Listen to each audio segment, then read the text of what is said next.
Stephanie White is still your coach. But damn, Caitlin Clark tried her best to single-handedly save Stephanie White's sorry A. I'm just keeping it real. Boy, I mean, just go on. Caitlin Clark knocked down two threes. Stephanie White benched her. She benched her, and guess what? Pull this team up after it was getting dominated by the Mystics. Second, third quarter, domination by the Mystics. Stephanie White had no answers. Look at this. Second quarter.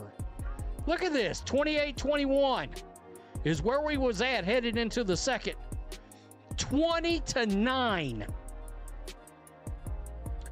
in the second quarter. 26-21 in the third. Caitlin Clark just dropped 32 points, 8 assists, and 7 three-pointers to single-handedly drag the Indiana Fever back from a 14-point hole against the Washington Mystics. And they still lost, 104-102 in overtime, and the footage coming out of that post-game press conference is genuinely shocking. Stay with me through this video because what Stephanie White said after Caitlin Clark saved this team's season will change everything you thought you knew about the situation in Indiana. The Indiana Fever came into May 15th's matchup against the Washington Mystics desperate for a win. They were already sitting at 1-1 after dropping the season opener to the Dallas Wings. A game, by the way, where Stephanie White herself admitted she mismanaged Caitlin Clark's minutes after Clark had a back health scare. That admission barely made headlines, but the pattern it revealed is now impossible to ignore. Clark is averaging 25.3 points per game and 8 assists per game through the first 3 games of the 2026 season. She hit the 1,000 career WNBA point milestone on May 9th in that very same season opener. This is not a player who needs to be protected from herself. This is the most important player in women's basketball. And Indiana has a coaching problem that is getting worse by the game. If you're enjoying this breakdown, smash that like button. It really helps the channel. Here is what happened on May 15th, and I need you to understand every piece of this because it is not just a bad loss. It is a systemic failure. In the second quarter, with the Indiana Fever competing in a tight game, Stephanie White made the decision to bench Caitlin Clark for an extended stretch. Not a quick rest. An extended stretch. And while Clark sat, the Washington Mystics went on a 20-9 run. Let that number sink in. 20-9. You had 30 from Centron. You had 25 from Arifin. Look, I'll say, I've said it once, I'll say it again. Kiki Arifin is exactly what everybody tries to tell you Angel Reese is. Arifin is a beast, an absolute monster. 25 points, 13, and she missed some key easy layups in this game. Guys, this Stephanie White experiment, do not let anybody blow smoke up your ass. It's not going to work. And I saw somebody say, you know, last year's playoff run might have been actually long-term not so great. Because guess what? Guess who started sniffing her own farts? The Fever's entire offensive architecture collapsed without her on the floor, and nobody on the coaching staff made an adjustment. Sonia Citron posted a career-high 30 points for Washington. Kiki Iriafen added 25 points and 13 rebounds. The Mystics were cooking, and Indiana's response was to keep Clark on the bench while the game slipped away. Critics, including commentator Jason Whitlock, went on air and called those rotation decisions coaching malpractice. Not a mistake, not a tactical gamble. Malpractice. Now here is where it gets really interesting, because this is not just about one bad decision. Aaliyah Boston left the game in the third quarter with a lower leg injury and did not return. Boston's presence is not just about her stats. The Clark-Boston pick and roll is the most lethal offensive weapon in Indiana's playbook. It is the play that opposing defenses cannot stop when executed correctly. When Boston went down, Stephanie White needed to adapt. She needed to find a way to free Clark from the defensive attention that doubles and traps her without Boston setting those screens. The adjustment never came. The Fever were left in a system built for a lineup they no longer had on the floor.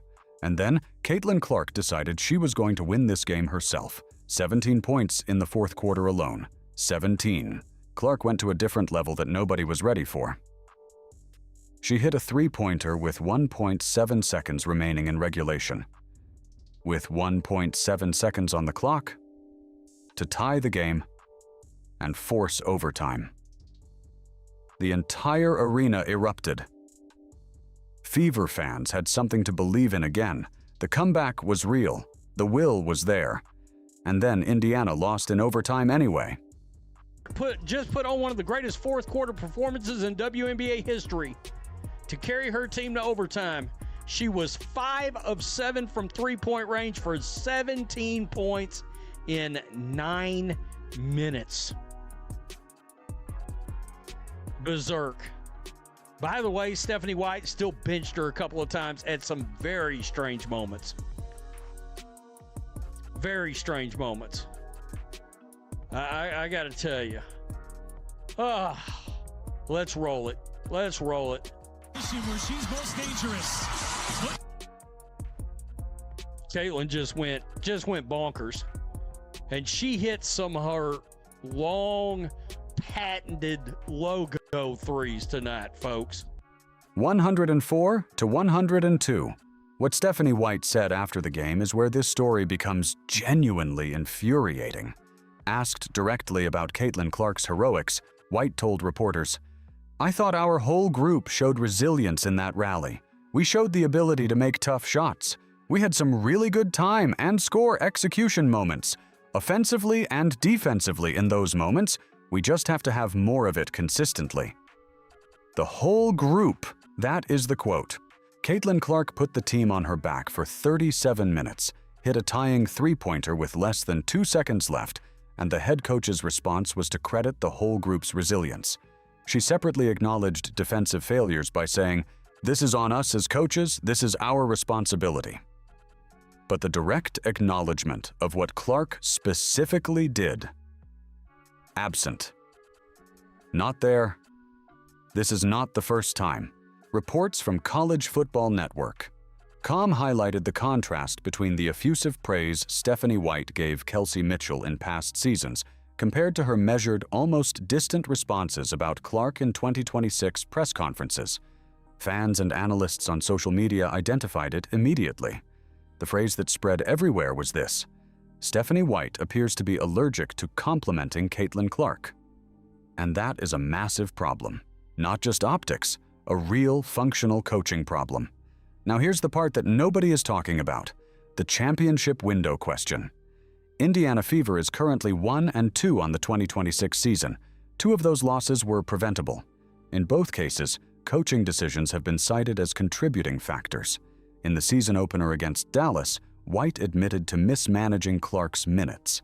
Against Washington, she benched Clark during the stretch that decided the game, failed to adapt after Boston's injury, and watched her star player will the team back from 14 down, only to fall short in overtime. Clark is doing everything humanly possible. 25.3 points per game, 8 assists per game, a 1,000-point career milestone, a game-tying shot with 1.7 seconds left that electrified the sport. The raw material for a championship is right there in Indiana. The talent is not the problem. The question every Fever fan is asking right now is the same question Jason Whitlock put on air. Is Stephanie White's system the biggest threat to Caitlin Clark's championship window? Because here is what the data says. When Clark is on the floor and healthy, the Fever are competitive against anyone in this league. When the system works around her, when the pick and roll with Boston is firing, when she is given the green light to run the offense, Indiana is dangerous. But the moment she comes off the bench for an extended stretch, or the moment the coaching staff fails to adapt to in-game adversity, the whole structure collapses. White had a strong 2025, 24-20 record, WNBA semifinals. She earned real credit for that season, but that goodwill is being burned fast by these early 2026 decisions. and the post-game press conference approach, the refusal to specifically acknowledge Clark's individual brilliance, is doing damage to the coach-star relationship that the cameras are starting to pick up on. This is not about tearing down Stephanie White. This is about the reality of what is happening in Indiana right now. Caitlin Clark is a generational talent. She is the reason those arenas are full. She is the reason the Sports Maximum and every other WNBA channel is covering this league with the intensity it deserves. And when she puts up 32 and 8 and 7 threes and personally forces overtime with 1.7 seconds left, that performance deserves to be called what it is. The Fever cannot afford to waste these seasons. Clark's prime is now. The championship window is open now. And every game where coaching decisions are the difference between a win and a loss is a game that matters for something much bigger than a single regular season result. What do you think is the best move for the Indiana Fever going forward? Is Stephanie White the right coach to maximize Caitlin Clark's potential? Or does Indiana need to have a harder conversation about the direction of this team? Let me know down in the comments. I read every single one. And if you haven't already, subscribe and hit that notification bell. We cover every major WNBA story as it breaks, so you never miss a thing. Stay tuned because the Indiana Fever situation is about to explode and you will want to hear this first.